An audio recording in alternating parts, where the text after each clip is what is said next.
November 2006. When she couldn't sleep, which was often, Maggie had learned that lying damply, tossing in the hot, crumpled sheets of her too-big bed, was the worst thing she could do. She didn't want to take pills, though she had them, hidden in the back of the medicine cabinet, a slender amber pot of blue lozenge-shaped pills, not one missing, all pushed down with a cotton wool ball, the label facing the back of the cupboard, like she was ashamed she had even been prescribed them. She couldn't read then, or watch television. Her daughter Allie, who knew how it was, though they seldom talked about it, had joined Love Film with her mother's name and credit card details, and optimistically lined up epic boxed series of DVDs: The West Wing, Rome, 24, Grey's Anatomy, alongside the older black-and-white film collection that Maggie had treasured for years, the Cary Grant and Jimmy Stewart and Katharine Hepburn films she knew by heart, but that Allie didn't consider constituted entertainment.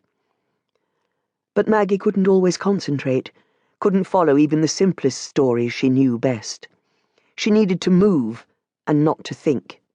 If she'd lived alone, she might have run, hard and fast, the way she hadn't done for years, concentrating only on putting one leg in front of the other, and on controlling the screaming pain in her lungs, though she knew it wasn't a sensible thing to do in West London in the middle of the night.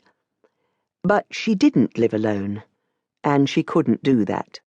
So she did housework, and laundry, and ironing, in the middle of the night. Her home was cleaner than it had ever been. Not that it mattered to her, particularly. Maggie had always been quite laid back about that. More laid back than her husband Bill ever had been, certainly.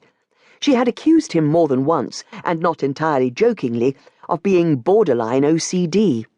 Bill would square off a pile of magazines and newspapers on the coffee table, if he wasn't, in fact, consigning them to the recycling, and dry dishes left to drain on the counter. He couldn't really relax if jobs like this weren't done. They were not things that had ever worried Maggie.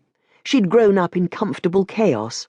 Her mum had kept newspapers until she'd read every word, and since she worked hard, that often took weeks, and they teetered in piles on every available surface. It was clean, her childhood home, but it was almost never tidy. Mess was her natural habitat, she supposed.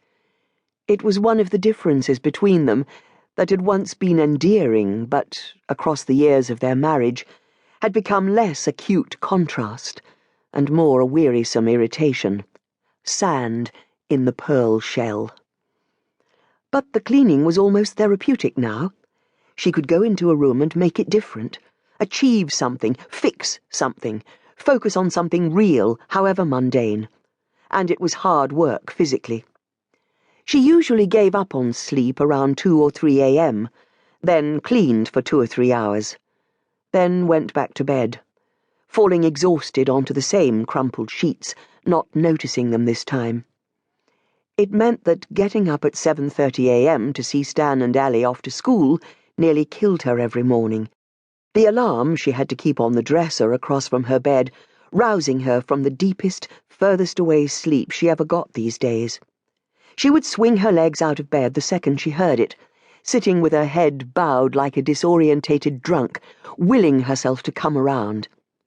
She never let herself go back to bed after she'd waved them off, though sometimes, usually, she ached to. Somehow, that felt like a slippery slope to her, and the idea of it frightened her. She wouldn't be that woman. She showered and dressed, dried her hair, and put on makeup. Something she'd learned to do without ever really looking herself in the eye, and got on with things. She often napped in the afternoons in front of Midsummer Murders, on the deep denim sofa in the sitting room, but she was dressed when she did it, damn it. It was a new routine, and she hated it, but it was a routine at least, and there was some strange comfort in that. For a long time, there'd been no routine at all, because they'd all been so very lost, disorientated.